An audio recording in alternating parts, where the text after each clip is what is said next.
tanfizul hukum saja. Ini hanya mengambil risalah tanfizul hukum saja. Maka tablighul ahkam yang membincangkan tentang halal wal haram bil ibadah wal muamalat khalifatan ambil pisah. Maka muncullah ulama. Ini pun yang jadi khalifah ulama lah. Cuma dia ambil risalah tanfizul hukum, terus sambung itu.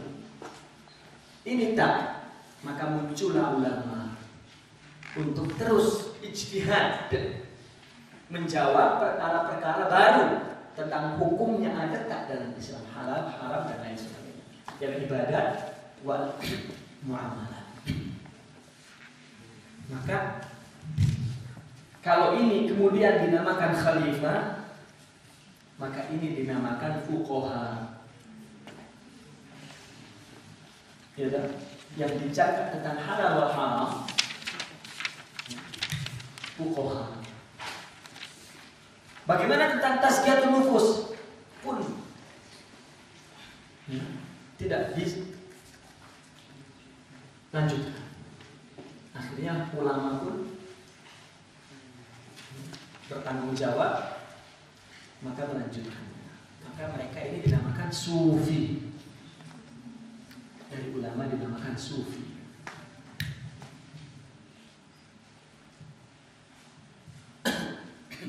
Oke. Kita berbicara tazkiyah. Apa upaya Nabi untuk melakukan tazkiyah? Tazkiyah ini adalah membersihkan jiwa umat, mengontrol mengawal, mengontrol itu apa ya? Apa namanya? Ya kalau mabahis akan terus dia gerak, dia kemana-mana apa namanya? Pantau. Sama bahasa Indonesia itu memantau. Tazkiyatun nufus ini adalah memantau jiwa umat. Mana yang terkena penyakit moral, akhlak buruk. Itu Nabi Muhammad SAW. Ada orang minta nasihat daripada Nabi, ya Rasulullah ausini. Nabi mau jawab, tengok wajahnya dulu. Oh ini macam pemarah nih. La taghdab. Obat sesuai. Macam mana cara lawan marah? Nabi bagi tahu. Jika marah butuh, jika marah jangan dalam satu tempat. Dia duduk, nanti bangun dan berjalan. Kalau juga masih marah, dia nanti tidur ke bawah. Tidur ke bawah ini bukan balat macam ini, dia pergi kepada tanah. Karena tanah itu menurut kajian sekarang katanya ada magnetisme yang kuat dirinya. Nah itu udah wallahu a'lam al-muhim ya, melawan. Gimana kalau tak ada tanah? Nah, itu kan kajian dia yang intinya dia memang harus melawan dorongan marah ini supaya tidak. Ada seorang sahabat datang, ya Rasulullah, halalkan saya berzina. Dia minta kepada Rasulullah, berada di tengah majelis banyak orang. Apa kata Rasulullah? Saya halalkan. Sahabat semua tengok. Gimana ini? Tetapi dengan syarat. Wah, senanglah dia karena dihalalkan kan. Wah, apapun syaratnya boleh saya lakukan. Oke. Dipanggil dekat Rasulullah. Kau jangan pernah berdusta kepada Allah, kepada aku dan kepada semua orang. Mudahlah, oke, saya setuju. Dia pergi terus. Kemana? Ke tempat perzinahan. Kepada pelacur-pelacur dia datang ke sana. Ketika dia mau masuk ke sana, dia pikir, macam mana aku tidak berdusta kepada Allah? Allah tahu. Nanti pun kalau aku ditanya Rasul, aku harus cerita apa yang aku lakukan. Rupanya itu hidayah Allah bagi. Karena dia mau jujur untuk tidak dusta. Akhirnya dia rasa sedih. Di situ dia merasakan bahwa Allah melihat, Allah mendengar, dan orang tak boleh lari dari Allah. Dia balik kepada Rasulullah, dia menangis. paham maksudmu ya Rasulullah. Mulai hari ini aku tak akan melakukan zina lagi. Ada seorang bernama Al-Fadl. Dia seorang pemuda yang tampan, maco, ganteng, atau apa namanya. Dia berjalan bersama Rasulullah. Dia berada di atas kuda dan berada di belakang Rasulullah. Allah, dia sudah tampan pun sudah cukup. Kenapa dia berjalan bersama Rasulullah? Ini membuat perempuan-perempuan tergila-gila. Dia pergi sendiri pun perempuan akan suka. Bagaimana dia pergi dengan Rasulullah? Duduk di belakang Rasulullah dalam satu kuda, ya salam. Lalu jalan bersama Rasulullah. Rupanya di sebuah persimpangan itu, musallas. Ya. Rasulullah kudanya jalan terus. Nah, wanita itu ada seorang wanita gadis berdiri di situ dan tengok pemuda itu.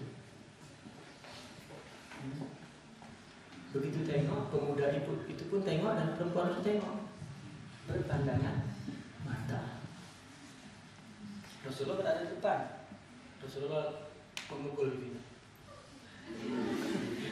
Dia terkejut langsung dan mengatakan an-nazru sahmun masmumun min sihami iblis nadratun ulalak nadratun zani alai. Begitu lagi Rasulullah jaga betul hati ini agar tidak boleh dirusak oleh apapun. Karena mata, telinga, mulut ini macam sungai kecil apa namanya? Alu, boleh alu. Ya betul, ada bahasa Indonesia alu, meskipun tidak digunakan di sungai kecil. Alu. Hati macam telaga. Jadi kalau alur itu bawa air apa, telaga ikut kotor. Ini mata, telinga, perut pun, tangan. Ini namanya jawareh. Dalam bahasa Arab disebut jawareh. Apa jawareh? Anggota yang dapat melakukan sesuatu, memberikan manfaat dan memberikan madarat, itu jawareh. Kalau a'dha itu tak memberikan apa-apa, tulang a'dha, kulit a'dha, tapi kalau mata, telinga ini jawareh. Karena banyak yang dilihat oleh mata yang tidak sanggup hati menanggung akibatnya. Banyak yang ditengok oleh mata yang hati tidak dapat menanggung akibatnya. Macam pergi makrot. Semua tengok ingin beli tapi hati tak sanggup. Kan akibatnya kena tak ada uang. Ya, itu mata. Pun kepada yang haram. Maka jaga mata supaya ringan hidupnya. Nabi itu menjaganya. Bukan yang menjaga bukan mata tetapi hati. Karena menjaga hati adalah daripada alur-alur yang akan merusak hati. Maka tidak boleh riba, kan? Tidak boleh berkata dusta. Tidak boleh mendengar orang riba, tidak boleh makan haram. Nabi pernah berkata, kalau engkau mau menjamin dua hal kepadaku, aku akan jamin kau masuk surga. Apa? Mulut ya, dan farj. Jika kau sanggup jaga dua ini, aku jamin kau surga. Mulut tak boleh riba, kadzib, namimah, syahadatus zur, dan lain sebagainya. Dan tidak boleh zina. Itu dua aja. Tak apa, tak sholat, tak puasa, yang penting itu dua.